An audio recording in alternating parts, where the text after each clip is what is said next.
لیکن خود وجود امیر المومنین مظلوم ترین ہستی کائنات کی جناب امیر ہے. یہ زیارات کے ذریعے واضح ہے بات. جناب ارشاد ماب خطبہ دے رہے ہیں، شعبان کے آخری جمعہ ہے، ماہ مبارک رمضان کی فضیلت بیان کر رہے ہیں. امیر المومنین اٹھ کے کھڑے ہوئے، سوال کیا یا رسول اللہ افضل الاعمال کیا ہے اس مہینے میں، ماہ مبارک رمضان میں؟ فرمایا الورع عن محارم اللہ، بڑی احتیاط اور شدت کے ساتھ جو خدا نے حرام کیا ان سے دور رہو. رسول خدا نے جواب دیا.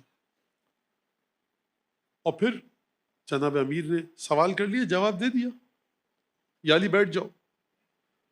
عجیب ہے. اس پوری کائنات میں اگر کہا جائے نا، رسالت مآب سے پوچھا جائے یا رسول اللہ عزیز ترین شے ہے کیا آپ کی؟ مثال دوں آپ کو ایک، خدا نہ کرے اللہ نہ کرے کبھی ایسا ہو گھر میں آگ لگ جائے، ایک خاتون دوڑتی ہوئی آئے، بچہ معصوم ہے اس کا گھر میں، وہ کیا کہے گی میرا سونا ہے، زیورات ہیں، پیسے ہیں، بچاؤ. کہ میرے بچے کو بچا لو. اہم ترین چیز اس کی اس گھر میں کیا؟ بچہ. اس کائنات میں جو اہم ترین چیز ہے رسول خدا کے لیے، عالم خلقت میں رسول خدا کے لیے سیدہ امین المومنین حسن اور حسین. اور آپ کے دل میں اگر ان چاروں کی محبت ہے، یقین جانیے رسول خدا کی رحمت کا مرکز ہے آپ کا دل. جناب امین نے سوال کر لیا، آپ کہیں یا علی اب سوال کر لیا بیٹھ جاؤ. عالم یہ ہے کہ جہاں وجود علی بن ابی طالب رسول خدا کو دکھتا ہے، محو ہو جاتے ہیں علی بن ابی طالب کو دیکھنے میں. آپ اس کا مطلب سمجھیں، کیا مطلب ہے اس کا؟ اور ایک دفعہ آنکھوں سے آنسو جاری ہوئے. جناب امیر پریشان ہو، فرمایا یا رسول اللہ ما یبکیک، آپ کے رونے کا سبب کلمہ استحلت منک فی ھذا الشہر. علی جو تمہارے ساتھ یہ امت سلوک کرے گی نا میری، وہ چیز مجھے یاد کر کے رونا آ رہا ہے. وَكَأَنِّي بِكَ، اے علی جب تم پر ضربت لگے گی تو میں مسجد کوفہ میں تمہارے برابر میں کھڑا ہوں گا. سنا آپ نے واقعہ؟ سیدہ بستر شہادت پر ہیں، استراحت فرما رہی ہیں. امیر المومنین آئے، تشریف فرما ہوئے. سیدہ نے ایک دفعہ جناب امیر کے چہرے کی طرف دیکھا، تکلیف کے عالم میں ہے سیدہ، درد کے عالم میں ہے. جناب امیر نے دیکھا کہ آنکھوں سے آنسو جاری ہیں.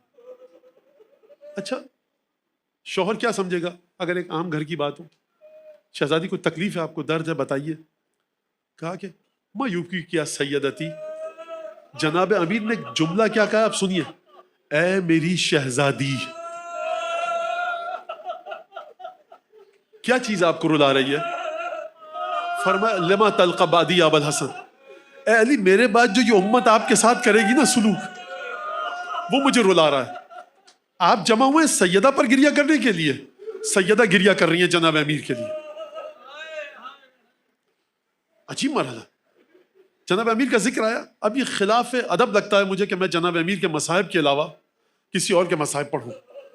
اجازت دیجئے. اور یہ مصائب سیدہ آپ کے شوہر نامدار کے مصائب ہیں، ہدیہ کر رہے ہیں آپ کی بارگاہ میں. عزیزان گرامی، جب جناب امیر سحری کے بعد گئے ہیں نا مسجد کوفہ، واقعہ آپ پڑھتے ہیں، دروازے کی کنڈی آگے بڑھی اور کمر کے پٹکے میں اٹک گئی. پٹکے کو چھڑایا، کس کے باندھا. مرغابیاں دوڑتی ہوئی آئیں، مولا کا راستہ روکا. بیٹی کی طرف مڑ کر کہا میرے بعد ان کا خیال رکھنا. سواہ تتبعها نوایا، یہ جو مرغابیاں چیخ رہی ہیں نا، بہت جلد نوحے کی آواز آئی. گئے اس ملوم کو بیدار کیا جو مسجد کوفہ میں سو رہا تھا. کہ اٹھ کر کھڑا ہو جا، جس کام کا تو ارادہ کر کے آیا ہے نا، نزدیک ہے کہ زمین اور آسمان پر لرزہ طاری ہو جائے. نیت باندھی، نماز پڑھنا شروع کی. ملوم ابن ملجم آگے بڑھا، وہ تلوار کے 1000 درہم کے پیسے دے کر جس تلوار کو زہر میں بجھویا تھا، ایک دفعہ سر علی بن ابی طالب پر آ کر لگی. ضربت اتنی شدید تھی کہ 63 برس کا بوڑھا روزے دار امام تیور آ کر زمین پر گر پڑا. اور ایک دفعہ آواز دی فست و رب الکعبہ. تواریخ میں آپ پڑھتے ہیں محراب عبادت کی مٹی اٹھائی، اپنے سر اقدس پر ڈالی، فرمایا بسم اللہ و باللہ و فی سبیل اللہ علی ملت رسول اللہ. ایک دفعہ غشایت زمین پر گر گئے. اصحاب علی بن ابی طالب کو چٹائی میں لے کر آئے، کہا کہ علی کو زخم لگائے. چٹائی لائی گئی. جناب امیر کے پیروں میں جان نہیں ہے چلنے کی. زخم سے بھل بھر علی کے خون بہ رہا ہے. ایک دفعہ چٹائی لائی گئی, چٹائی پر لٹایا گیا, اصحاب چٹائی کو دھیرے دھیرے لے کر گئے آگے. میں کہوں گا یا علی, یہ آپ کی قسمت ہے کہ جب آپ کے پیروں میں چلنے کی طاقت نہ رہی چٹائی لائی گئی. ایک دفعہ جناب امیر نے جب غش سے افاقہ ہوا ہوگا, آنکھیں کھول کر دیکھا ہوگا, چاروں طرف اصحاب نظر آئے ہوں گے, لیکن میں کہوں گا یا علی کاش عصر عاشور ہوتے جب آپ کا حسین گھوڑے سے زمین پر گرا تھا. مولا نے جب آنکھیں کھول کر دیکھا ہوگا کوئی نہ تھا سوائے دشمنوں کے. بس ایک دفعہ علی ابن ابی طالب کو لایا گیا, کس انداز سے لایا گیا. 21 رمضان آئی, تمام اپنے بچوں کو بلا کر وصیتیں کی.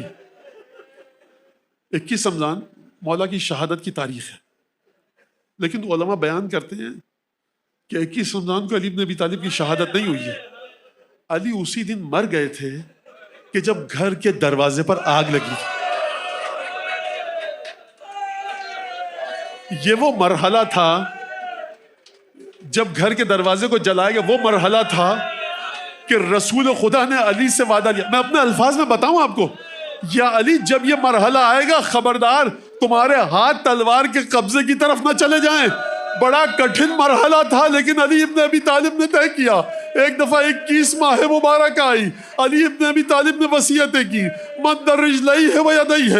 ایک دفعہ اپنے پیروں کو پھیلایا, ہاتھوں کو پھیلایا, واستقبل القبلہ, قبلے کا رخ کیا, وغمض عینیہ, اپنی آنکھوں کو بند کر کر بچوں کو مخاطب ہوئے, کہا اے میری اولادو تم سب کو خدا کو سونپا, تم سب کو خدا کے حوالے کیا, اب علی تم سے رخصت ہو کر جاتا ہے. میں کہوں گا یا علی آپ سیدہ کے پاس پہنچے, رسول خدا سے ملاقات کی, جعفر طیار سے ملاقات کی, لیکن آپ کے بچوں نے آپ کے بعد کس مظلومیت کے ساتھ یہ وقت گزارا, کس تکلیف کے ساتھ وقت گزارا. کبھی کربلا میں شہادتیں دی, کوفے میں قیدی بنے, شام کے زندان میں رہے. یا علی وہ وقت کیا ہوگا کہ جب آپ سیدہ کی بارگاہ میں پہنچے ہوں گے, رسول خدا کی بارگاہ میں پہنچے ہوں گے, آپ کے غموں کا شاید اختتام ہو گیا ہو, لیکن آپ کی بیٹیاں, آپ کی پوتیاں, تکلیف کیا. اللہم کل ولی